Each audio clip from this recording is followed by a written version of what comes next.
Τα 5 μυστικά των Ιαπώνων. Για καλή μνήμη. Σας έχει τύχει ποτέ να μπείτε σε ένα δωμάτιο και να ξεχάσετε εντελώς γιατί πήγατε εκεί? Σας έχει τύχει ποτέ να ντραπείτε ξεχνώντας το όνομα κάποιου που γνωρίζετε χρόνια ακριβώς τη στιγμή που ετοιμαζόσασταν να τον συστήσετε? Σας έχει τύχει ποτέ να ψάξετε σε όλο το σπίτι για τα γυαλιά σας, ενώ τα είχατε ακόμα στο μυαλό σας? Τώρα φανταστείτε το εξής. Στην Ιαπωνία υπάρχουν άνθρωποι 80 και 90 ετών που εξακολουθούν να εργάζονται, που μαθαίνουν νέα πράγματα, που θυμούνται λεπτομέρειες από συζητήσεις που είχαν πριν από εβδομάδες και που έχουν μνήμες τόσο έντονες όσο εκείνοι που είναι 50 χρόνια νεότεροι. Πώς το καταφέρνουν αυτό, ενώ τόσοι πολλοί άνθρωποι στον υπόλοιπο κόσμο χάνουν σταδιακά τις μνήμες τους μετά τα 60? Σήμερα θα αποκαλύψω τα 5 συγκεκριμένα μυστικά που χρησιμοποιούν οι Ιάπωνες για να διατηρήσουν τέλειες αναμνήσεις μέχρι τα γεράματα. Το 5ο μυστικό είναι τόσο απλό που μπορείτε να ξεκινήσετε σήμερα και να δείτε αποτελέσματα σε λίγες μόνο εβδομάδες. Αν θέλετε να έχετε καλή μνήμη, εγγραφείτε στο κανάλι. Πείτε μου στα σχόλια πόσο χρονών είστε και από πού παρακολουθείτε. Η αλήθεια για τη μνήμη που λίγοι καταλαβαίνουν είναι η εξής. Το να ξεχνάς πράγματα δεν είναι αναπόφευκτο μέρος της γύρανσης. Δεν χρειάζεται να αποδεχτείς ότι μετά τα 60 ή τα 70 είναι φυσιολογικό να ξεχνάς ονόματα, να χάνεις συνεχώς αντικείμενα, να μην θυμάσαι τι φάγατε για μεσημεριανό ή να χάνεις το μυαλό σου στη μέση μιας συζήτησης. Η Ιαπωνία αποτελεί ζωντανή απόδειξη ότι είναι δυνατόν να διατηρήσεις μία έντονη μνήμη μέχρι τα 90 ή ακόμα και τα 100 γενέθλιά σου. Η χώρα έχει το υψηλότερο προσδόκιμο ζωής στον κόσμο και επίσης ένα από τα χαμηλότερα ποσοστά άνοιας και προβλημάτων μνήμης μεταξύ των ηλικιωμένων. Έχω μελετήσει σε βάθος τις συνήθειες των Ιαπώνων που διατηρούν άψογη μνήμη μέχρι τα βαθιά γεράματα, από μικρά αγροτικά χωριά, όπου οι εκατονταετείς εξακολουθούν να εργάζονται στα χωράφια με καθαρό μυαλό, μέχρι τις μεγάλες πόλεις, όπου οι 80χρονοι εξακολουθούν να κατέχουν θέσεις εργασίας που απαιτούν συγκέντρωση και έντονη μνήμη. Ανακάλυψα ότι δεν είναι γενετική, δεν είναι τύχη και δεν είναι ακριβό φάρμακο. Αυτές είναι 5 συγκεκριμένες συνήθειες που αποτελούν μέρος της ιαπωνικής κουλτούρας εδώ και αιώνες και προστατεύουν τον εγκέφαλο από τη γύρανση και την απώλεια μνήμης. Ο εγκέφαλος λειτουργεί σαν μυς με πολλούς τρόπους. Όταν τον χρησιμοποιείτε, δυναμώνει. Όταν τον τρέφετε σωστά, λειτουργεί άριστα. Όταν τον προστατεύετε από τη φλεγμονή και το οξυδωτικό στρες, παραμένει νέος. Αλλά όταν τον παραμελείτε, όταν τον τρέφετε άσχημα και όταν συσσωρεύονται φλεγμονές και βλάβες, γερνάει γρήγορα και η μνήμη αρχίζει να εξασθενεί.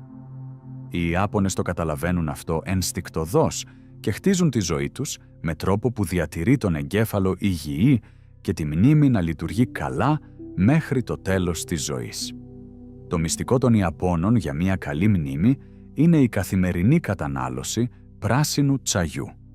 Στην Ιαπωνία, το πράσινο τσάι δεν είναι απλώς ένα ρόφημα. Είναι μια ιεροτελεστία, μια πολιτιστική παράδοση και ένας από τους κύριους λόγους για τους οποίους οι Ιάπωνες διατηρούν έντονη μνήμη μέχρι τα βαθιά γεράματα. Οι περισσότεροι Ιάπωνες πίνουν πολλά φλιτζάνια πράσινο τσάι την ημέρα, κάθε μέρα, καθ' όλη τη διάρκεια της ζωής τους. Και η επιστήμη ανακαλύπτει τώρα ότι αυτή η απλή πρακτική είναι ένα από τα πιο ισχυρά εργαλεία για την προστασία του εγκεφάλου. Το πράσινο τσάι είναι πλούσιο σε εξαιρετικά ισχυρές αντιοξυδωτικές ενώσεις που προστατεύουν τα εγκεφαλικά κύτταρα από βλάβες που προκαλούνται από τις ελεύθερες ρίζες. Οι ελεύθερες ρίζες είναι επιβλαβή μόρια που επιτίθενται στα εγκεφαλικά κύτταρα, προκαλώντας φλεγμονή και επιταχύνοντας τη γύρανση του εγκεφάλου. Με την πάροδο του χρόνου, αυτή η βλάβη συσσωρεύεται και η μνήμη αρχίζει να εξασθενεί. Τα αντιοξυδωτικά στο πράσινο τσάι εξουδετερώνουν αυτές τις ελεύθερες ρίζες πριν προλάβουν να προκαλέσουν βλάβη, διατηρώντας τα εγκεφαλικά κύτταρα νέα και λειτουργικά σε άριστη κατάσταση. Το πράσινο τσάι περιέχει επίσης ένα ειδικό αμινοξύ που βελτιώνει την επικοινωνία μεταξύ των εγκεφαλικών κυττάρων. Ο εγκέφαλος λειτουργεί με δισεκατομμύρια κύτταρα που πρέπει να επικοινωνούν συνεχώς μεταξύ τους. Όταν προσπαθείτε να θυμηθείτε ένα όνομα, ένα γεγονός ή μία πληροφορία, τα εγκεφαλικά κύτταρα πρέπει να συνδεθούν και να ανταλλάξουν μηνύματα. Αυτό το αμινοξύ στο πράσινο τσάι διευκολύνει αυτές τις συνδέσεις, καθιστώντας τη μνήμη πιο γρήγορη και πιο αποτελεσματική. Επιπλέον, το πράσινο τσάι βελτιώνει τη ροή του αίματος προς τον εγκέφαλο. Ένας εγκέφαλος με καλή παροχή αίματος λαμβάνει όλο το οξυγόνο και τα θρεπτικά συστατικά που χρειάζεται για να λειτουργήσει στο μέγιστο. Πολλοί άνθρωποι αντιμετωπίζουν προβλήματα μνήμης απλώς και μόνο επειδή η ροή του αίματος προς τον εγκέφαλο είναι μειωμένη. Το πράσινο τσάι διατηρεί τα αιμοφόρα αγγεία που μεταφέρουν αίμα στον εγκέφαλο καθαρά, ευέλικτα και λειτουργικά με τον βέλτιστο τρόπο. Οι Ιάπωνες πίνουν πράσινο τσάι αρκετές φορές την ημέρα, από το πρωινό μέχρι το βράδυ.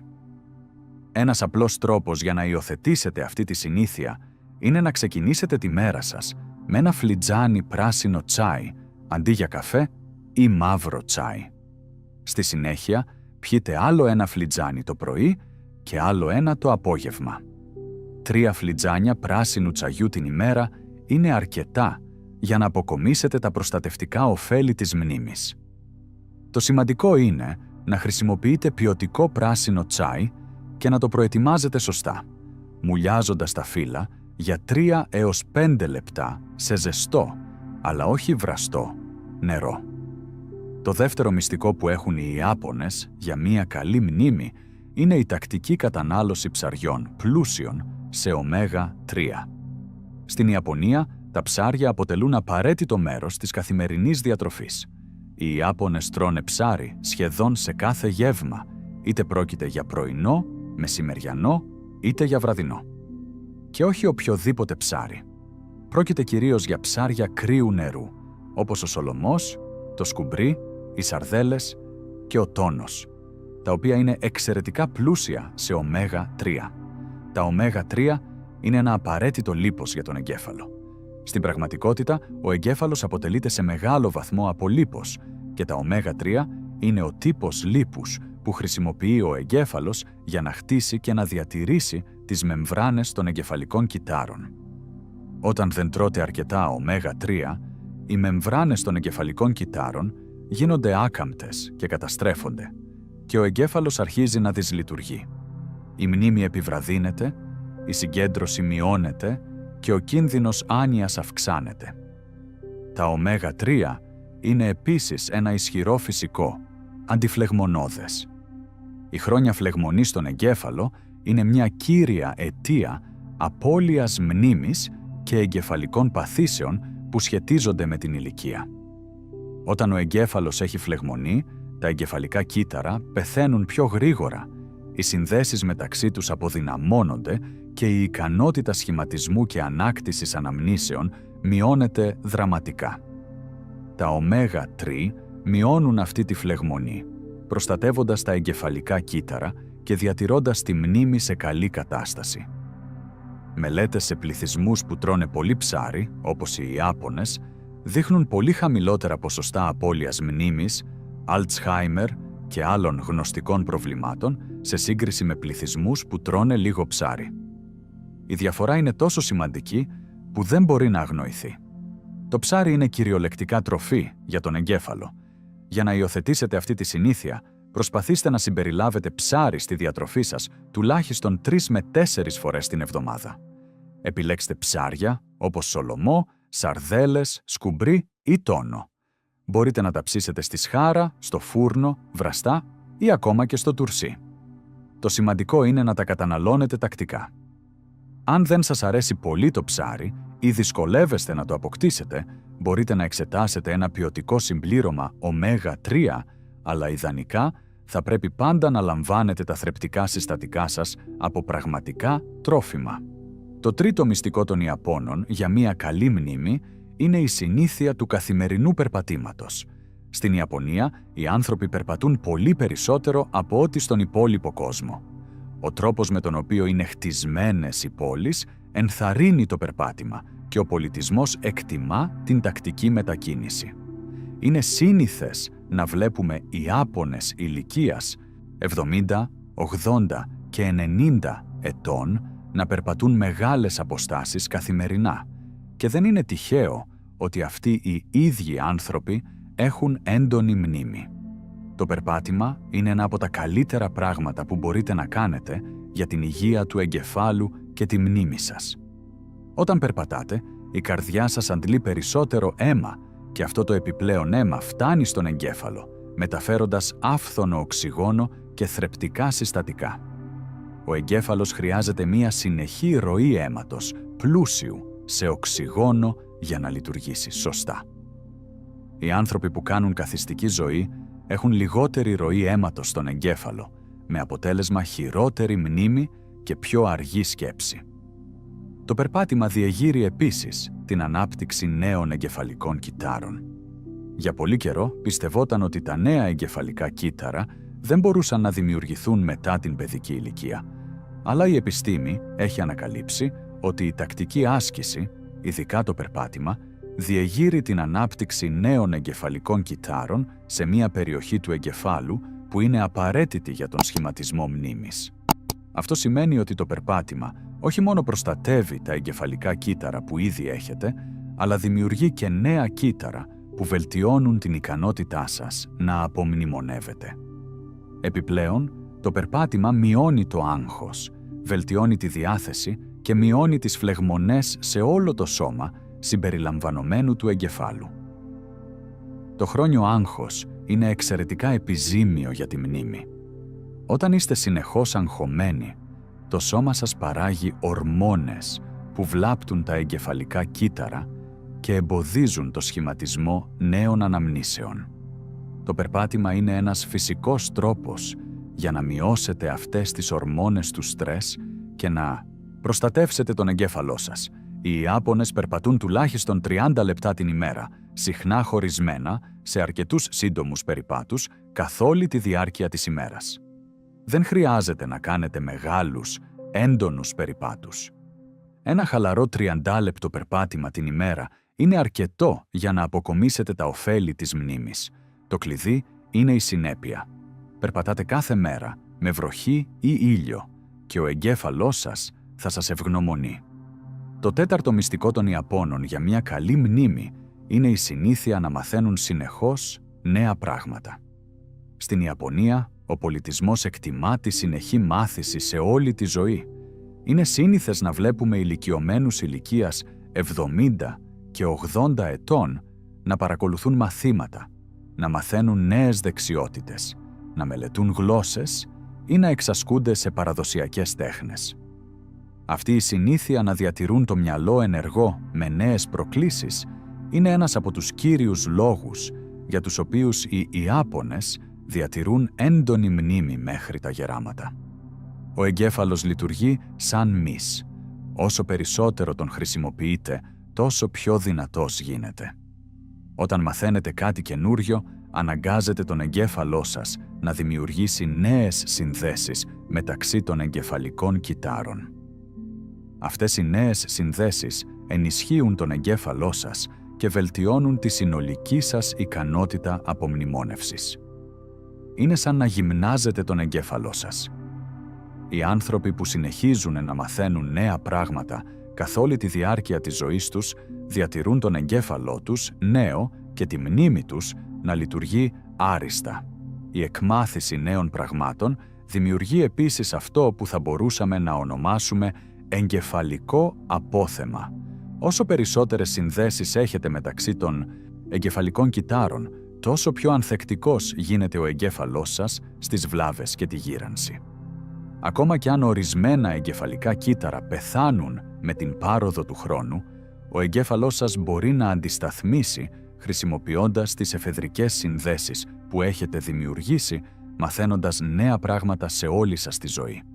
Το είδος της μάθησης δεν έχει τόσο μεγάλη σημασία όσο το γεγονός ότι μαθαίνετε κάτι νέο και απαιτητικό.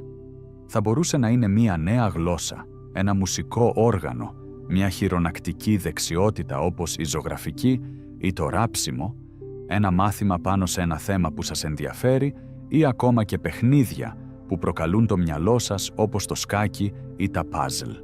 Το σημαντικό είναι ότι είναι κάτι νέο, κάτι που σας αναγκάζει να σκεφτείτε διαφορετικά και να δημιουργήσετε νέες εγκεφαλικές συνδέσεις. Ένας απλός τρόπος για να υιοθετήσετε αυτή τη συνήθεια είναι να επιλέξετε κάτι νέο που πάντα θέλατε να μάθετε και να ξεκινήσετε σήμερα. Αφιερώστε τουλάχιστον 15 έως 30 λεπτά την ημέρα σε αυτή τη μαθησιακή διαδικασία. Αυτό θα μπορούσε να είναι η παρακολούθηση διαδικτυακών μαθημάτων, η ανάγνωση βιβλίων σχετικά με το θέμα, η εξάσκηση μιας νέας δεξιότητας ή η παρακολούθηση ενός μαθήματος με φυσική παρουσία. Το σημαντικό είναι να είστε συνεπείς και να προκαλείτε τακτικά τον εγκέφαλό σας με νέα πράγματα. Το πέμπτο ιαπωνικό μυστικό για μια καλή μνήμη, και ίσως το πιο ισχυρό απ' όλα, είναι οι ισχυρές κοινωνικές συνδέσεις και η ενεργός συμμετοχή στην κοινότητα. Στην Ιαπωνία, οι ηλικιωμένοι δεν είναι απομονωμένοι ούτε ξεχασμένοι. Παραμένουν ενεργό μέρος της οικογένειας και της κοινότητάς τους. Παρακολουθούν κοινωνικές συγκεντρώσεις, συνομιλούν καθημερινά με φίλους και γείτονες, συμμετέχουν σε κοινωνικές δραστηριότητες και διατηρούν στενές σχέσεις από γενιά σε γενιά. Αυτή η συνεχής κοινωνική σύνδεση είναι ένα από τα πιο ισχυρά εργαλεία για να διατηρήσετε τη μνήμη σας σε καλή κατάσταση. Η μοναξιά και η κοινωνική απομόνωση είναι εξαιρετικά επιβλαβείς για τον εγκέφαλο και τη μνήμη. Όταν είσαι μόνος και απομονωμένος, ο εγκέφαλός σου δεν διεγείρεται. Οι συζητήσεις, οι αλληλεπιδράσεις και οι κοινωνικές σχέσεις αναγκάζουν τον εγκέφαλό σου να εργάζεται, να δίνει προσοχή, να θυμάται λεπτομέρειες για τους ανθρώπους, να επεξεργάζεται πολύπλοκες πληροφορίες και να παραμένει ενεργός. Χωρίς αυτή τη συνεχή διέγερση, ο εγκέφαλός σου γερνάει πιο γρήγορα και η μνήμη σου επιδεινώνεται. Οι καθημερινές συζητήσεις με άλλους αποτελούν μια ισχυρή άσκηση του εγκεφάλου. Όταν μιλάτε, πρέπει να ακούτε, να επεξεργάζεστε αυτά που λέει το άλλο άτομο, να διατυπώνετε απαντήσεις, να θυμάστε προηγούμενο πλαίσιο και να δίνετε προσοχή σε πολλές πληροφορίες ταυτόχρονα. Αυτό διατηρεί τον εγκέφαλό σας ενεργό και τη μνήμη σας σε λειτουργία.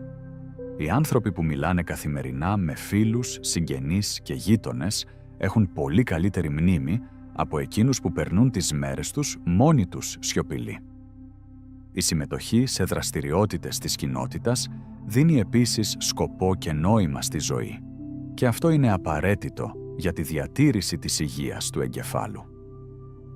Όταν έχεις έναν σκοπό, όταν νιώθεις μέρος κάτι μεγαλύτερου, όταν έχεις ευθύνες και κοινωνικές δεσμεύσεις, ο εγκέφαλός σου παραμένει αφοσιωμένος και ενεργός. Οι άνθρωποι που χάνουν την αίσθηση του σκοπού τους και απομονώνονται από την κοινότητα βιώνουν πολύ ταχύτερη γνωστική παρακμή. Στην Ιαπωνία υπάρχουν ομάδες κοινότητας για όλες τις ηλικίες και οι ηλικιωμένοι ενθαρρύνονται να συμμετέχουν ενεργά. Υπάρχουν ομάδες πεζοπορίας, ομάδες κυπουρικής, ομάδες τέχνης, ομάδες άσκησης, ομάδες εθελοντών και πολλές άλλες. Οι Ιάπωνες ηλικιωμένοι διατηρούν επίσης πολύ στενές σχέσεις με την οικογένειά τους, ειδικά με τα εγγόνια τους, και αυτή η αλληλεπίδραση μεταξύ γενεών διατηρεί τον εγκέφαλο συνεχώς διεγερμένο και ενεργό. Ένας απλός τρόπος για να υιοθετήσετε αυτή τη συνήθεια είναι να αναζητήσετε ενεργά κοινωνικές επαφές. Αυτό θα μπορούσε να σημαίνει συμμετοχή σε μια ομάδα δραστηριοτήτων στην εκκλησία, σε ένα κοινοτικό κέντρο ή στη γειτονιά σας. Θα μπορούσε να σημαίνει τακτική επαφή με φίλους και συγγενείς μέσω επισκέψεων, τηλεφωνημάτων ή χρήσης τεχνολογίας για επικοινωνία. Θα μπορούσε να σημαίνει εθελοντισμός για έναν σκοπό που σας ενδιαφέρει. Το σημαντικό είναι να μην απομονώνεστε, να μην περνάτε τις μέρες σας μόνοι στη σιωπή.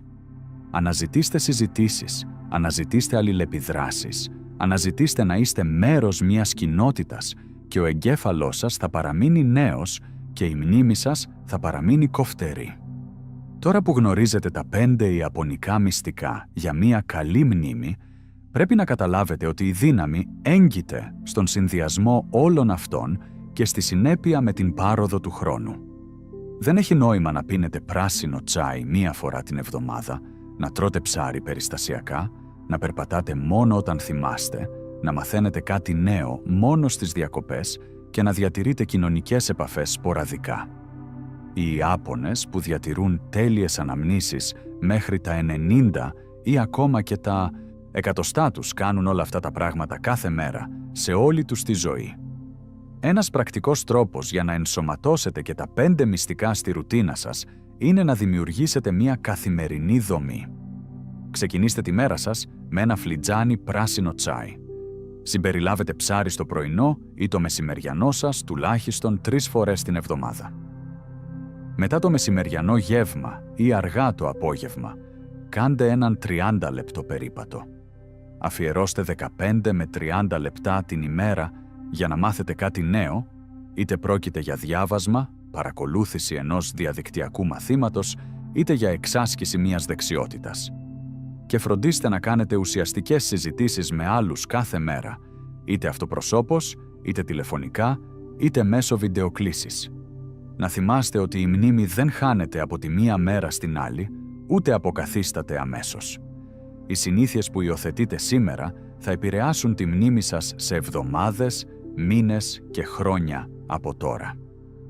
Όσο πιο γρήγορα αρχίσετε να φροντίζετε τον εγκέφαλό σας, τόσο καλύτερα θα είναι τα αποτελέσματα. Ακόμα κι αν είστε στα 60, 70 ή 80 σας, ποτέ δεν είναι αργά για να ξεκινήσετε. Ο εγκέφαλος έχει μια απίστευτη ικανότητα να ανακάμπτει και να βελτιώνεται όταν φροντίζετε σωστά. Τα 5 μυστικά των Ιαπώνων δεν είναι περίπλοκα, δεν είναι ακριβά και δεν απαιτούν ειδικό εξοπλισμό ή πρόσβαση σε σπάνιους πόρους. Είναι απλές συνήθειες που ο καθένας μπορεί να υιοθετήσει από σήμερα κιόλας. Το πράσινο τσάι είναι διαθέσιμο σε οποιαδήποτε αγορά. Το ίδιο και τα ψάρια. Το περπάτημα είναι δωρεάν και μπορεί να γίνει οπουδήποτε. Η εκμάθηση νέων πραγμάτων είναι πιο προσιτή από ποτέ με το διαδίκτυο και η αναζήτηση κοινωνικών επαφών εξαρτάται αποκλειστικά από την προθυμία σας να ξεφύγετε από την απομόνωση και να συνδεθείτε με άλλους. Αν θέλετε να έχετε μια οξία μνήμη στα 70, 80 ή 90 σας, αν θέλετε να θυμάστε τα ονόματα των ανθρώπων, σημαντικές συζητήσεις, ξεχωριστές στιγμές και τα πράγματα που έχετε μάθει σε όλη σας τη ζωή, αρχίστε να υιοθετείτε αυτές τις 5 ιαπωνικές συνήθειες σήμερα. Ο εγκέφαλός σας θα σας ευγνωμονεί, η μνήμη σας θα βελτιωθεί και η ποιότητα ζωής σας θα βελτιωθεί σημαντικά.